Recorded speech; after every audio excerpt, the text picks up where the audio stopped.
नमस्कार दोस्तों, कैसे हैं आप लोग। मुझे उम्मीद है आप ठीक होंगे, बेटर होंगे। आपके खूबसूरत से चैनल बाबा की केमिस्ट्री में फिर से स्वागत है। पिछले कई वीडियो के बाद हम लोग फिर से एक नए वीडियो के शूट करने जा रहे हैं। काफ़ी इन्जॉय रहेगा, समझ में भी आएगा। देखिए क्या है आज का जो टॉपिक है, उस पर बात होने जा रही है स्कंदन। इम्पॉर्टेंट है, बोर्ड की हैसियत से बड़ा इम्पॉर्टेंट है। कोआगुलेशन, ये क्या है सर, समझते हैं इसको क्या है। स्कंदन एक बहुत बार बोर्ड में आता है, इसकी डिफिनीशन पूछी जाती है। आइए देखते क्या है, कुछ चीज़ों को समझते हैं क्या है। देखिए, आप जानते हैं कि कोलाइडी जो विलेन है उसमें दो चीज़ें होती हैं। एक कोलाइडी कण, कोलाइडी कण का रेंज आपको याद हो गया होगा, 10⁻⁻5 से 10⁻⁷ सेंटीमीटर के रेंज में। और दूसरा क्या होता है, कोलाइडी कण को जिसमें हम माध्यम में मिलाते हैं उसे क्या कहते हैं, परिक्षेपण माध्यम। आप जानते हैं कि परिक्षेपण माध्यम में जब कोलाइडी कण या परिक्षिप्त प्रावस्था मिला देते हैं तो क्या बन जाता है, कोलाइडी विलयन। बात सामने आ रही है। पिछले वीडियो में भी हम लोगों ने देखा था और जाना था कि कोलाइडी जो कण होता है ये होता है आवेशित, चार्जफुल होता है। अगर ये आवेशित है तो या तो ये पॉजिटिव आयंस होंगे, इसमें धनावेशित होगा या ऋणावेशित होगा, पॉजिटिव चार्ज वाला होगा या नेगेटिव चार्ज वाला होगा। तो अब ध्यान से समझा जाए तो ये कोलाइडी जो कण है, यहाँ से पता चल रहा है कि ये चार्ज फुल है, या तो पॉजिटिव या निगेटिव। तो मान लेते हैं कि ये कोलाइडी कण है, इस माध्यम में क्या है, बिखरे हुए हैं दोस्तों। अब ये मान लेते हैं कि ये पॉजिटिव है, आप चाहें तो निगेटिव भी मान सकते हैं। अब इसका हम क्या करें, इसको उदासीन कर लें। उदासीन करने के लिए हम बाहर से कोई वैद्युत अपघट्य पदार्थ मिलाएं। वैद्युत अपघट्य, वैद्युत अपघट्य का मतलब क्या है कि कोई भी आयनिक कंपाउंड मिला दीजिए। अब वैद्युत अपघट्य मिलाएं, या हम कह सकते हैं कि कोई ऐसा पदार्थ मिलाएं जो कोलाइडी कण के जो आवेश हैं, पॉजिटिव या निगेटिव, अगर पॉजिटिव है तो बाहर से निगेटिव मिला दें, या अगर निगेटिव है तो बाहर से पॉजिटिव कोई चार्ज वाले पदार्थ मिला दें। तो होगा क्या दोस्तों कि ये उदासीन हो जाएगा। कोलाइडी कण क्या होंगे, पॉजिटिव निगेटिव आपस में मिलकर के उदासीन हो जाएंगे, और उदासीन होकर धीरे धीरे नीचे क्या हो जाएंगे, बैठ जाएंगे।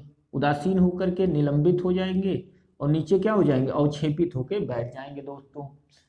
इस घटना को ही स्कंदन कहते हैं। अब ध्यान दो, स्कंदन जो है एक प्रोसेस है। कैसा प्रोसेस है, ध्यान दीजिएगा। स्कंदन ऐसा प्रोसेस है कि जिस प्रोसेस में हम किसी भी कोलाइडी विलयन में उपस्थित कोलाइडी कणों के आवेश को हम क्या करते हैं, न्यूट्रल कर देते हैं, उदासीन कर देते हैं। इस घटना को ही क्या बोलते हैं, कोआगुलेशन। कई बार पूछा जाता है, तो इसकी परिभाषा क्या सामने बन के आ रही है कि कोआगुलेशन वह प्रक्रिया है, वह प्रोसेस है जिसमें किसी भी कोलाइडी विलयन में उपस्थित कोलाइडी कणों को उदासीन किया जाता है। बात समझ में आ गई, मुझे उम्मीद है समझ में आ गई। फिर से समझ लेते हैं। हम लोगों ने जाना क्या, हम लोगों ने ये बात जानी कि कोलाइडी विलयन में कोलाइडी कण और परिक्षेपण माध्यम होता है। कोलाइडी जो कण होते हैं वो चार्जफुल होते हैं, पॉजिटिव होते हैं या निगेटिव होते हैं, दोनों में से कोई एक होगा।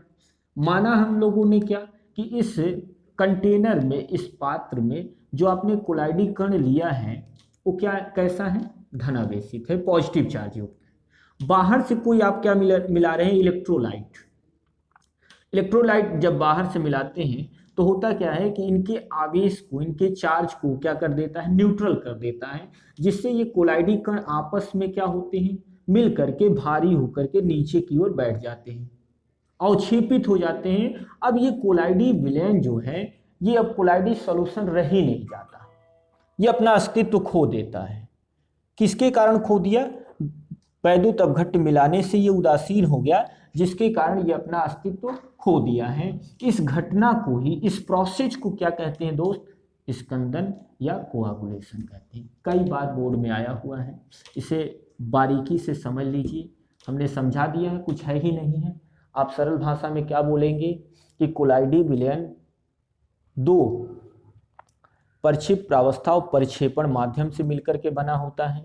इसमें जो कोलाइडी कण होते हैं वो कैसे होते हैं? आवेशित होते हैं, चार्जफुल होते हैं, या तो पॉजिटिव होते हैं या निगेटिव होते हैं दोस्तों। तो चलिए इतनी बात जान गए। अगर इसको करना क्या है, हमें उदासीन कर देना है। उदासीन करने के लिए हम क्या करेंगे? बाहर से कोई पदार्थ मिला देंगे, ऐसा पदार्थ जो उसके नेचर से विपरीत हो। मतलब अगर पॉजिटिव नेचर का है पार्टिकल तो बाहर से निगेटिव चार्ज वाला मिला देंगे, अगर निगेटिव है तो बाहर से पॉजिटिव मिला देंगे। कोलाइडी कण क्या हो जाएंगे? न्यूट्रल हो जाएंगे। न्यूट्रल होके क्या होंगे? नीचे की ओर भारी होके ये आपस में पास पास आएंगे, जुड़ करके भारी होके नीचे चले आएंगे, और नीचे आने के बाद दोस्तों क्या हो जाएंगे? ये नीचे आकर के अवक्षेपित हो जाएंगे, प्रेसिपिटेट हो जाएंगे, और इनका क्या हो जाएगा? स्कंदन हो जाएगा। समझ में आ गई बात? तो अब हम लोग जो पढ़ने जाएंगे, स्कंदन करने की विधियां, कौन कौन सी प्रोसेस है जिससे हम किसी भी कोलाइडी विलयन का कोआगुलेशन कर पाएंगे। आइए देखते हैं दोस्तों क्या है। समझ में तो आ ही रहा होगा, सरल भाषा में सीखते रहेंगे हम लोग। केमिस्ट्री काफ़ी इंजॉयफुल होगा आपके लिए। मुझे उम्मीद है कि वीडियो आपके काम की है। चलिए अब हम लोग पढ़ने जा रहे हैं स्कंदन की विधियां।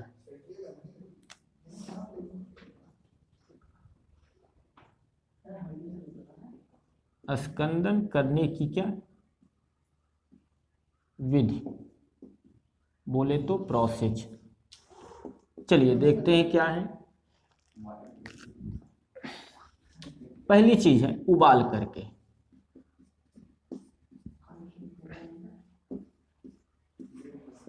बॉयल किया जाए, बाई बॉइलिंग।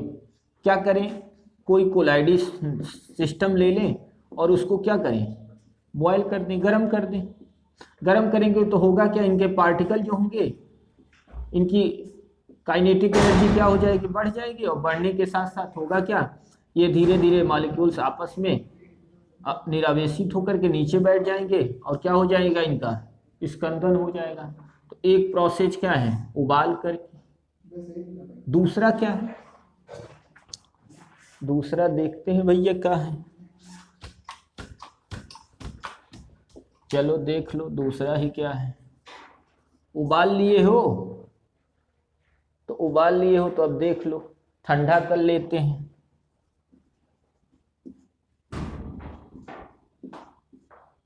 सुपर कूल्ड करके, जैसे मान लेते हैं कोई क्या हमने ले लिया, फिर से कोलाइडी विलयन ले लिया, और इसको हम क्या कर रहे हैं? सुपर कूल्ड कर दे रहे हैं। इतना ठंडा कर दे रहे हैं कि इनके मॉलिक्यूल्स मोशन करना ही बंद कर दे रहे हैं। कोलाइडी कण जो हैं आपस में मूवमेंट ही खत्म हो जा रही है, जिसके कारण फिर से इनका क्या हो जाएगा? कोआगुलेशन हो जाएगा, स्कंदन हो जाएगा, और नीचे की ओर आकर के बैठ जाएंगे। तो हमारे पास दूसरा प्रोसेस क्या है? ठंडा करके। तीसरा और जो है मोस्ट इम्पॉर्टेंट है, और यहीं से हार्डी-सुलजे आ जाते हैं। हार्डी-सुलजे नियम देखिए क्या है। हार्डी और सुलजे दो साइंटिस्ट थे। देखो नाम में तो सुलजे है, लेकिन ये काफी बिगड़े हुए किस्म के थे। देखिए पहले समझते हैं हार्डी-सुलजे कह क्या रहे हैं। उसको समझने से पहले एक बात को समझते हैं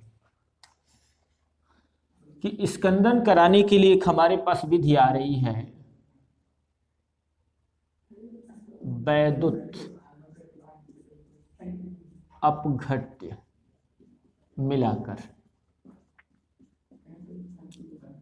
आसान है लेकिन बोर्ड की हैसियत से बहुत इंपॉर्टेंट, कई बार पूछा गया है दोस्तों। वैद्युत अपघट्य मिला करके, बोले तो इलेक्ट्रोलाइट मिला करके। अब देखिए हो क्या रहा है, करते क्या है, कि मान लेते हैं कि कोई कोलाइडी विलयन किसी कंटेनर में आपने लिया है। अब कोलाइडी विलयन में क्या होगा, कोलाइडी पार्टिकल होंगे। अभी अभी आप पढ़ के आ रहे हैं, या तो ये पॉजिटिव होंगे या फिर क्या होंगे, निगेटिव होंगे। हम मान ले रहे हैं कि ये पॉजिटिव है, इनके पार्टिकल कैसे हैं, पॉजिटिव चार्ज वाले हैं। अब बाहर से कोई इलेक्ट्रोलाइट मिला रहे हैं, जैसे निगेटिव चार्ज वाला। अब निगेटिव चार्ज वाला कोई सब्सटेंस मिलाएंगे इसमें, तो ये पॉजिटिव और ये निगेटिव आपस में मिलकर के क्या हो जाएंगे, न्यूट्रल हो जाएंगे, उदासीन हो जाएंगे। और उदासीन होकर के दोस्तों इनका क्या हो जाएगा, अवक्षेपित हो जाएंगे, अर्थात इनका स्कंदन हो जाएगा। ठीक, स्कंदन हो जाएगा। तो स्कंदन करने की एक विधि क्या है, वैद्युत अपघट्ट मिला करके। हार्डी-सुलजे भी यहीं पे आकर के क्या कह रहे हैं, ध्यान दीजिएगा।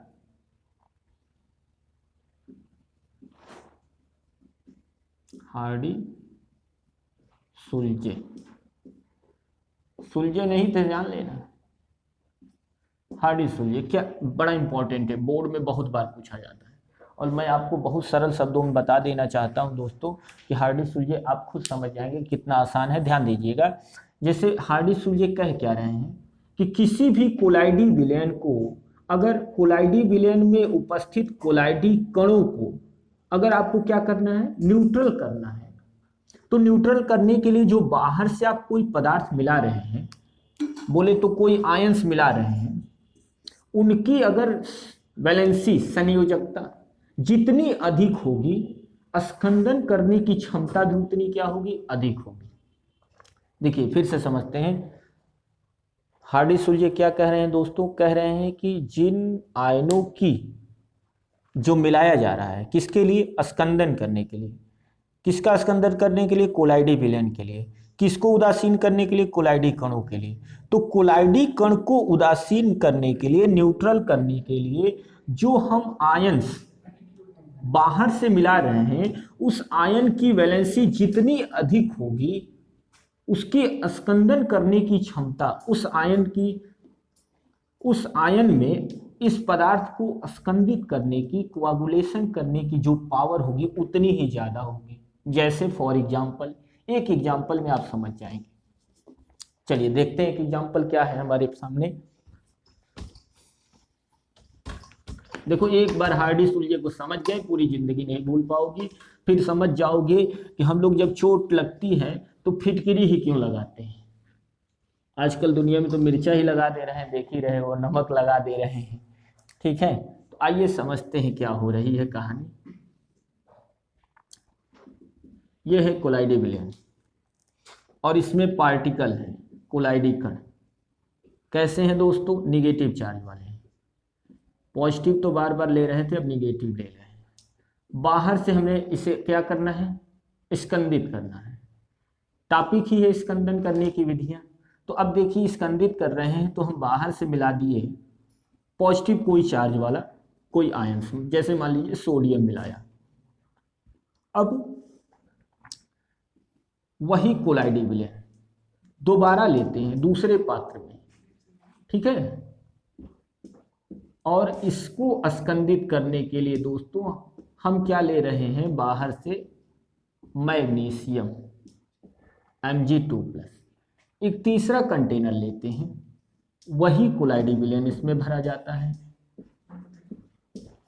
वही कोलाइडी विलयन इसमें भर रहे हैं दोस्तों। और इसमें इसको स्कंदित करने के लिए हम क्या ले रहे हैं, Al3+। देखिए ध्यान दीजिए, बात सामने क्या आ रही है कि अगर आपने मान लेते हैं कि 1 लीटर आपने क्या लिया दोस्तों, कोलाइडी विलयन, ठीक है, जो कोलाइडी विलयन यहां ले रहे हैं वही आपने 1 लीटर इसी पात्र में ले लिया, फिर 1 लीटर आपने यहां ले लिया, ठीक है, 1 लीटर तीनों पात्र में वही कोलाइडी विलयन आपने रख लिया है, ठीक है। अब आप कर क्या रहे हैं कि इसको आपको करना क्या है, टारगेट हमारा है इसको स्कंदित करना, कर लिया जाए। चलिए, तो हमने क्या किया, अगर निगेटिव सब क्या है, निगेटिव चार्ज वाले हैं, तो आपने एक बार सोडियम लिया, मैग्नीशियम लिया, एल्यूमिनियम लिया, हार्डी-सुलजे भी समाप्त हो जाएंगे। सोडियम भी पॉजिटिव है, निगेटिव को न्यूट्रल करेगा, मैग्नीशियम भी पॉजिटिव है, इसको न्यूट्रल करेगा, और एल्यूमिनियम भी पॉजिटिव है, निगेटिव को न्यूट्रल करेगा। अब सवाल ये है कि सोडियम, मैग्नीशियम और एल्यूमिनियम, इन तीनों में किसकी क्षमता ज़्यादा है, किसकी कैपेसिटी ज़्यादा है, जो इसको बड़ी तेजी से, तीव्रता से या कम मात्रा में ही अगर हम मिलाएं तो आसानी से क्या कर दे, उसका स्कंदन कर दे। तो अब देखिए बात सामने आई कि एल्यूमिनियम, एल्यूमिनियम की जो पावर है वो तिगुनी है किससे, सोडियम। क्यों है कि अगर एक सोडियम अगर इसमें जाता है इस विलयन में, तो एक पॉजिटिव है और एक निगेटिव, एक को न्यूट्रल करता है। यहाँ क्या हो रहा है, एल्यूमिनियम जो है ये क्या कर रहा है कि इसकी वैलेंसी कितनी है, 3, इसकी वैलेंसी 3 है और ये क्या है, सिंगल निगेटिव है। अब ये अकेला जब इसमें जाएगा तो इसमें कितने हैं निगेटिव, 3। अगर ये पॉजिटिव अकेले एल्यूमिनियम इसमें अगर जाएगा मिलेगा तो इसको 3 पार्टिकल को क्या करेगा, न्यूट्रल कर देगा। तो अब आप देख पा रहे हैं कि एल्यूमिनियम की जो पावर है स्कंदन करने की वो क्या है, काफी ज्यादा है, तिगुनी है। मतलब अगर हम यहाँ पर 300 ग्राम लेकर के इसका हम क्या कर रहे हैं, स्कंदन कर रहे हैं, तो यहाँ 100 ग्राम में ही इसका पूरी तरीके से क्या हो जाएगा, स्कंदन हो जाएगा। क्यों, क्योंकि अकेले पर ही इस पे 3 चार्ज हैं और ये अकेले अगर इसमें जाएगा तो 3 कोलाइडी कणों को क्या करेगा, न्यूट्रल करेगा। बात समझ में आ रही है। तो यही हार्डी-सुलजे अपना एक नियम दे रहे हैं कि किसी भी कोलाइडी कण को, या हम कह सकते हैं कि किसी भी कोलाइडी विलयन को उदासीन करने के लिए, मतलब कोलाइडी विलयन में उपस्थित कोलाइडी कणों को उदासीन करने के लिए जिन वैद्युत अपघट्य को मिलाते हैं उनकी संयोजकता, मिलाए गए पदार्थ की अर्थात आयन की जो संयोजकता है जितनी अधिक होगी, स्कंदन की क्षमता क्या होगी दोस्तों, उतनी ही अधिक होगी। यही हार्डी-सुलजे कह रहे हैं। देखिए इसका मतलब क्या हुआ,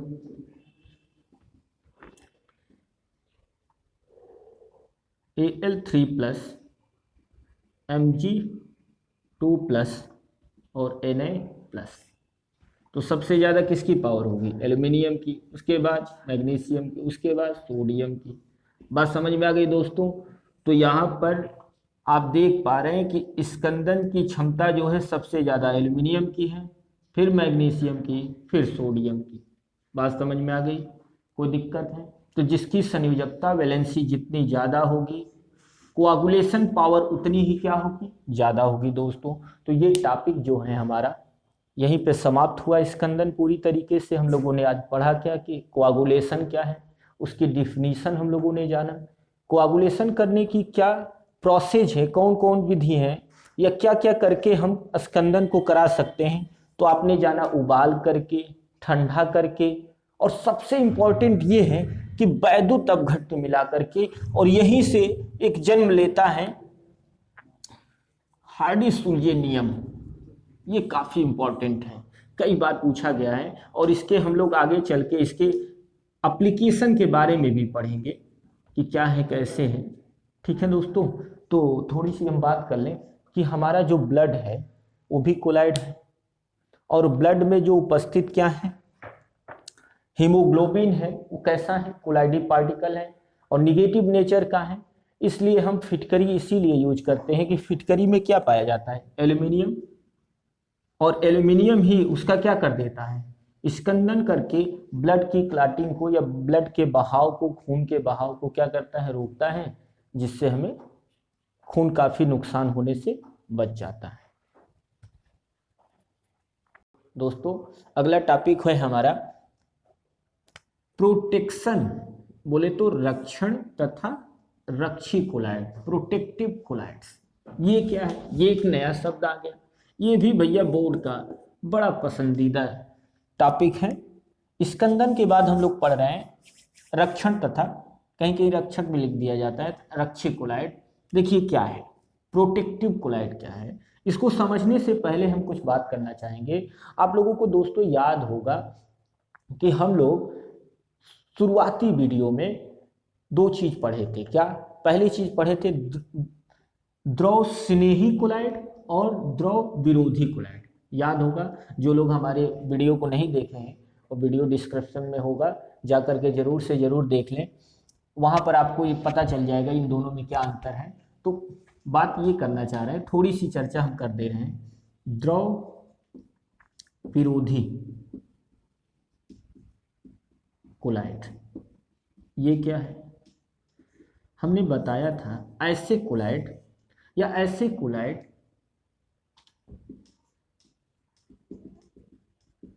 ध्यान से समझना क्या है, ऐसे कोलाइडी विलयन जिनमें माध्यम में परिक्षिप्त प्रावस्था आसानी से मिलाने पर बनते नहीं। मतलब क्या है इसका? मतलब ये है कि आप जानते हैं कि कोलाइडी विलयन बनाने के लिए दो चीजें की जरूरत होती है, एक माध्यम और दूसरा जो मिला रहे प्रावस्था या कोलाइडी कण। तो जब हम प्रावस्था को माध्यम में मिलाते हैं तो आसानी से कोलाइडी विलयन का निर्माण नहीं करते, वो क्या कहलाते हैं? द्रव विरोधी कहलाते हैं। और द्रव विरोधी कोलाइड को बनाने के लिए किसी विशेष विधि की जरूरत पड़ती है। बहुत डीप जानना है तो मेरे पिछले वीडियो को जरूर से जरूर देखें, पार्ट 1 में आपको देखने को मिलेगा, पार्ट 1 या 2 में, तो जरूर देख लीजिएगा। तो द्रव विरोधी कोलाइड ये जो होता है अस्थायी होता है, बोले तो अनस्टेबल। अनस्टेबल का मतलब ये है कि इसका स्कंदन, अभी पढ़ के आ रहे हैं, ध्यान देना, एकदम समझ में आ जाएगा। स्कंदन आसानी से हो जाता है। क्यों हो जाता है? क्योंकि अनस्टेबल है। अनस्टेबल है तो बाहर से अगर कोई भी थोड़ी सी मात्रा अगर वैद्युतघट्ट की मिला दी जाए तो तुरंत यह अवक्षेपित होकर क्या हो जाएंगे? कोलाइडी कण नीचे बैठ जाएंगे और कोलाइडी विलयन का अस्तित्व ही खत्म हो जाएगा। तो कहना क्या है, हम ये कह सकते हैं कि द्रव विरोधी कोलाइड जो होते हैं अस्थायी होते हैं, अर्थात इनका जो स्कंदन है बड़ी आसानी से हो जाती है। कहने का मतलब क्या है फिर से, कि अगर थोड़ी सी मात्रा अगर हम क्या मिला दें, वैद्युतघट्ट की मिला दें, इलेक्ट्रोलाइट अगर इसमें मिला दें थोड़ी सी मात्रा ही, तो ये आसानी से कोआगुलेट हो जाते हैं, अर्थात इनके कण नीचे जाकर के क्या हो जाते हैं? बैठ जाते हैं।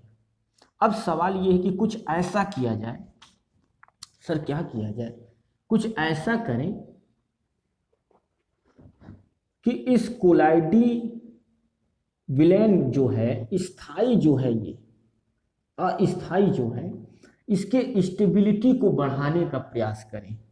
कुछ ऐसा कर दें कि द्रव विरोधी कोलाइड जो है इसका स्कंदन को हम रोकें, या हम कह सकते हैं कि इनके स्कंदन को रोकने का प्रयास करें। तो हमारे पास एक रास्ता है, ध्यान से समझना। वो रास्ता क्या है कि हम कुछ ऐसा पदार्थ इसमें मिला दें ताकि इसका अस्थायित्व जो है थोड़ा सा बढ़ जाए या अधिक मात्रा में बढ़ जाए। तो हम करते क्या है दोस्तों, आप जानते हैं कि द्रव स्नेही कोलाइड, द्रव स्नेही कोलाइड क्या होता है? स्थायी होता है, मतलब इसका स्कंदन आसानी से नहीं होता है। अब इसकी मात्रा जो है थोड़ी सी मात्रा लेकर के हम क्या करते हैं, इस द्रव विरोधी कोलाइड में मिला देते हैं। थोड़ी सी मात्रा जब हम मिलाते हैं तो इसका स्कंदन जो है आसानी से नहीं हो पाता है, अर्थात इसकी स्टेबिलिटी जो है बढ़ जाती है। किसके कारण बढ़ जाती है? द्रव स्नेही कोलाइड के कारण। क्यों बढ़ जाती है दोस्तों? क्योंकि ये क्या होता है? स्थायी होता है। तो स्थायी होने के कारण इस अस्थायी द्रव विरोधी कोलाइड को स्टेबिलिटी प्रदान करते हैं। इसी कारण द्रव स्नेही कोलाइड को क्या बोलते हैं दोस्तों? रक्षी कोलाइड, प्रोटेक्टिव कोलाइड। अगर आपसे कह दिया जाए कि प्रोटेक्टिव कोलाइड क्या है, तो प्रोटेक्टिव कोलाइड कोई नई कोलाइड नहीं है, वास्तव में द्रव स्नेही कोलाइड ही है। वास्तव में ये किसका प्रोटेक्शन कर रही है? द्रव विरोधी कोलाइड का। कैसे प्रोटेक्शन कर रही है? इनको थोड़ी सी मात्रा अगर हम इसमें मिला दें, तो थोड़ी सी मात्रा जैसे ही मिलाएंगे तो द्रव विरोधी कोलाइड का स्थायित्व बढ़ जाएगा, अर्थात इसका स्कंदन आसानी से अब नहीं होगा। अगर नहीं मिलाए थे तो क्या हो रहा था कि थोड़ी सी मात्रा आपने वैद्युतघट्ट की मिला दी तो इनका स्कंदन हो जा रहा था। इसके स्कंदन को रोकने के लिए द्रव स्नेही कोलाइड मिला रहे हैं, जो कि इसका कैसा काम कर रहा है? ये कैसा कार्य कर रहा है? प्रोटेक्शन का कार्य कर रहा है। द्रव विरोधी कोलाइड को प्रोटेक्ट कर रहा है कौन? द्रव स्नेही कोलाइड। समझ में आ गई बात? तो आप यहां से जाने क्या रक्षण क्या है, रक्षी कोलाइड क्या है, इसकी जरूरत क्यों पड़ी, इसके आ जाने से क्या हुआ, सब कुछ हम लोगों ने काफ़ी जानकारी ले लिया। आइए समझते हैं, फिर से एक बार में हम लोग रिवाइज कर लेते हैं क्या है। देखिए बात सामने ये आ रही है कि हम जानते हैं कि कोलाइडी जो विलयन होते हैं, शुरू में हम लोगों ने बहुत डिटेल पढ़ा था कि दो प्रकार के होते हैं, एक द्रव विरोधी और एक द्रव स्नेही। द्रव विरोधी जो होता है स्थायी नहीं होता है, द्रव स्नेही क्या होता है, स्थायी होता है।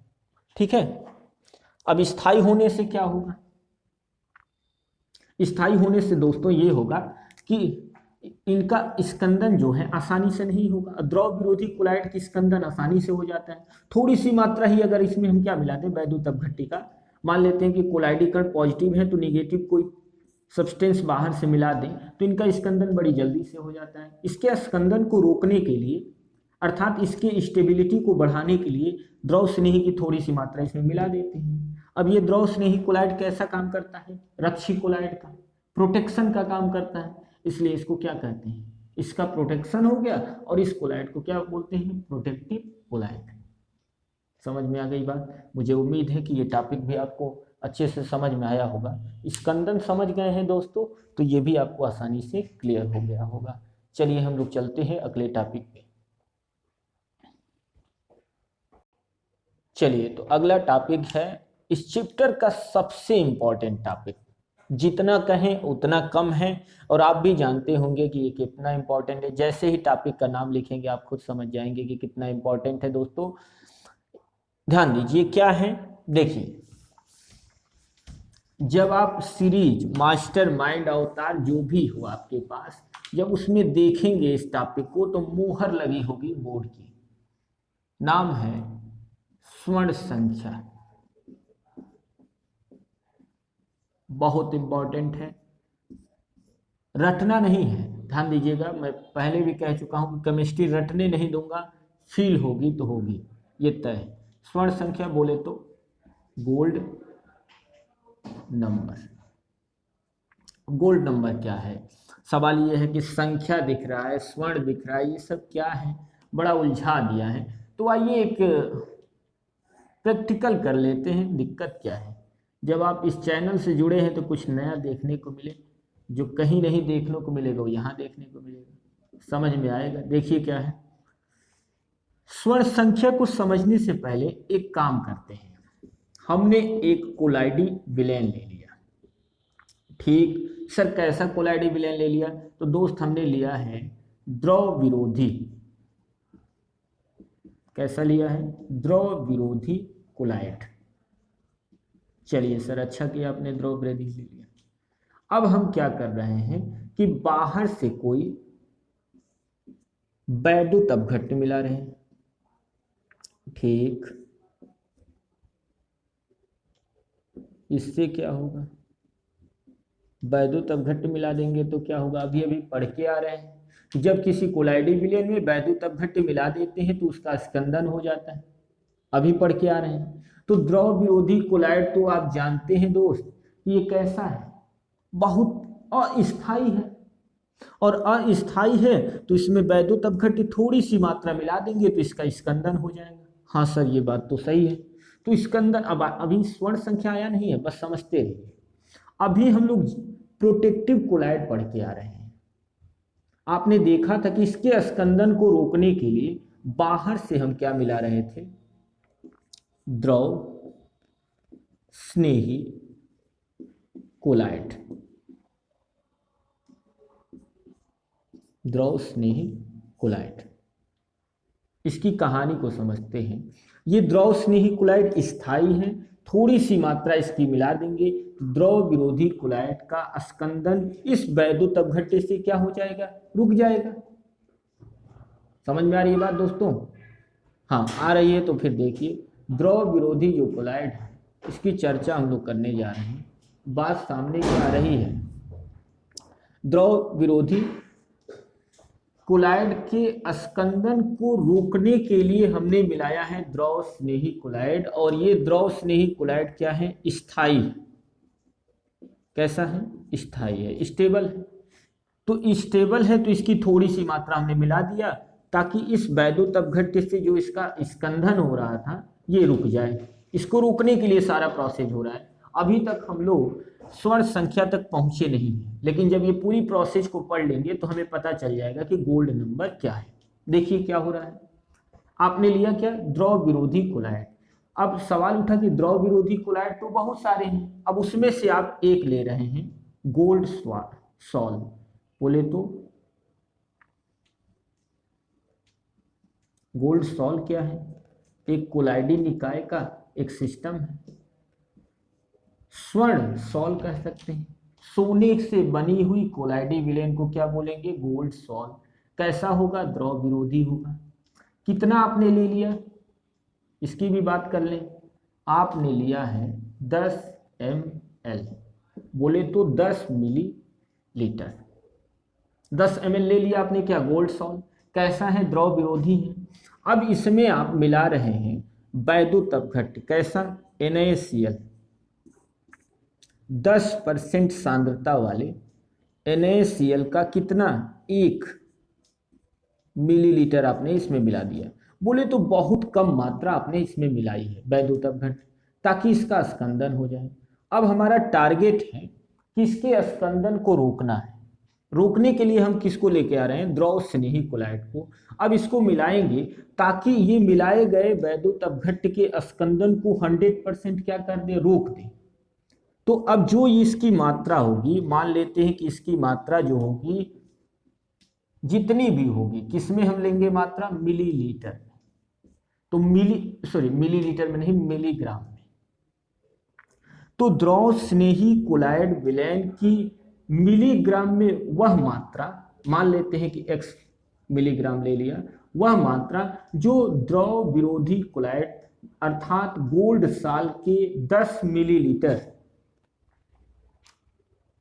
कोलाइडी विलयन में वैद्युत अपघट्य क्या आपने मिलाया, NaCl के 10% सांद्रता वाले 1 ml मिलाने पर इसके स्कंदन को रोकने के लिए कारगर होती है। कौन, द्रव स्नेही कोलाइड। तो जितना मिलीग्राम आपने मिलाया है वही उसकी क्या कहलाएगी, स्वर्ण संख्या। मतलब x की जो वैल्यू आएगी वही क्या है, गोल्ड नंबर है। बात समझ में आ गई। तो गोल्ड नंबर बहुत इंपॉर्टेंट है, बोर्ड बहुत बार पूछता भी है कि गोल्ड नंबर क्या है। तो हम लोगों ने क्या जाना, देखिए फिर से कि द्रव स्नेही कोलाइड कि मिलीग्राम में वह न्यूनतम मात्रा, हमने मान लिया कि आपने x मात्रा इसमें घोला है, तो वह न्यूनतम मात्रा जो द्रव विरोधी कोलाइड अर्थात गोल्ड साल के 10 ml कोलाइडी विलयन के इतने ग्राम मिलाए गए वैद्युत अपघट्य के स्कंदन को रोकने के लिए क्या होता है, जिम्मेदार होता है। अर्थात इसके स्कंदन को क्या करता है, रोक देता है। जितना आपने मिलाया है, कम से कम जितना मिलाया है इसमें, किसमें, द्रव विरोधी कोलाइड में, किसको मिलाया, द्रव स्नेही कोलाइड को, वही उसकी क्या कहलाएगी, स्वर्ण संख्या। समझ पा रहे हैं। देखिए फिर से समझते हैं, समझ गए हो। अब देखो, सोचो, सोचना क्या है कि x की वैल्यू जितनी कम होगी, प्रोटेक्ट करने की क्षमता अर्थात द्रव स्नेही कोलाइड की जो रक्षण क्षमता है उतनी ही क्या होगी, ज्यादा होगी। जैसे समझिए कि अगर आप एक ही हाथ से, आप मान लीजिए पूरी दीवार को रोक के खड़े हैं और कोई 2 हाथ लगा दिया, दोनों हाथ से रोका हुआ है, तो क्षमता किसकी अधिक कही जाएगी, जो एक ही हाथ से रोक दिया है। समझ पा रहे हैं कि नहीं समझ पा रहे हैं आप। जो एक हाथ से रोक दिया, इसका मतलब क्वांटिटी घट रही है, 1 हाथ और 2 हाथ। जब 2 हाथ की बात आ रही है तो यहाँ बात आप कह रहे हैं कि उसकी क्षमता कम है, क्योंकि दोनों हाथ उसे लगाना पड़ा। अब यहाँ पर क्या हो रही है, जब आप एक ही हाथ लगा करके उस चीज को रोक दे रहे हैं, इसका मतलब आपकी क्षमता क्या है, ज्यादा है। मतलब मात्रा कम तो आपकी क्षमता को आकलन क्या हो रहा है, अधिक हो रहा है। जैसे कहने का मतलब क्या है कि कोई 2 दिन में किसी कार्य को कर रहा है, आप एक ही दिन में कर रहे हैं, इसका मतलब आपकी क्षमता क्या है, ज्यादा है। तो यही कही जा रही है बात कि द्रव स्नेही कोलाइडी विलयन की मात्रा जितनी कम होगी उसकी प्रोटेक्शन क्षमता क्या होगी, उतनी ही ज्यादा होगी। किसको प्रोटेक्ट कर रहे हैं, द्रव विरोधी कोलाइड को। यहाँ पर जो द्रव विरोधी कोलाइड ले रहे हैं, कैसा ले रहे हैं, गोल्ड सॉल्व, सोने की बनी हुई सॉल्व ले रहे हैं। कितना मिलीलीटर ले रहे हैं, 100 ml ले रहे हैं। फिर इसमें मिला क्या रहे हैं, वैद्युत अपघट्य। कौन सा, NaCl। कितना परसेंट सांद्रता, 10%। 1 ml आपने मिलाया है। तो इसको मिला करके जो स्कंदन हो रहा है, इसके स्कंदन को रोकने के लिए आप जानते हैं कि द्रव स्नेही कोलाइड की थोड़ी सी मात्रा मिला दें तो द्रव विरोधी कोलाइड का स्थायित्व तो बढ़ जाता है, अर्थात उसका स्कंदन आसानी से नहीं होता है। तो आपने थोड़ी सी मात्रा मिला दी। कितना मिला दी, x मिलीग्राम। यही x क्या है, स्वर्ण संख्या है। इसे ही क्या कहते हैं, गोल्ड नंबर। तो मान लो कि कोई द्रव स्नेही कोलाइड है, मान लेते हैं x की वैल्यू आपने क्या ले ली 5 ग्राम, और कोई 2 ग्राम है। अब सोचो दोनों क्या है, दोनों द्रव स्नेही कोलाइड है। 5 ग्राम मिला रहे हैं तब इसके स्कंदन को रोक रहा है, और 2 ग्राम कोई मिला रहे हैं तब स्कंदन रोक रहा है। तो स्कंदन की क्षमता किसमें ज़्यादा है, प्रोटेक्शन क्षमता अर्थात रक्षण की क्षमता किसमें ज़्यादा है, जो 2 ग्राम वाला है। कई बार बोर्ड में पूछा भी गया है कि दे देगा 4 ऑप्शन, जैसे आपसे पूछ दिया 5 ग्राम, 3 ग्राम, 2 ग्राम और 7 ग्राम। किसकी रक्षण स्वर्ण संख्या मान लीजिए दे दिया है, किसी की स्वर्ण संख्या कितनी है, 5 है, 3 है, 2 है और 7 है। अगर आपसे पूछ दे कि किसकी रक्षण क्षमता ज्यादा है तो आप क्या जवाब देंगे, 2 की। गोल्ड नंबर जितना कम, प्रोटेक्ट करने की क्षमता उतनी ही क्या होगी, ज्यादा होगी। द्रव स्नेही कोलाइड के रूप में आप जो नेचुरल कोलाइड होते हैं, जो प्रकृति में पाए जाते हैं, जैसे प्रोटीन हो गया, सेलुलोज हो गया, ये सब कोलाइड जो होते हैं क्या होते हैं, द्रव स्नेही कोलाइड होते हैं। और द्रव विरोधी कोलाइड कौन से होते हैं, जो कोलाइड हम मानव के द्वारा या कृत्रिम रूप से क्या करते हैं दोस्तों, बनाते हैं। समझ में आ गई बात। तो गोल्ड नंबर मोस्ट इंपॉर्टेंट है, बहुत डिटेल हमने समझा दिया है पूरा पिक्चर के साथ। आप स्क्रीनशॉट लेना चाहते हैं तो ले लीजिए।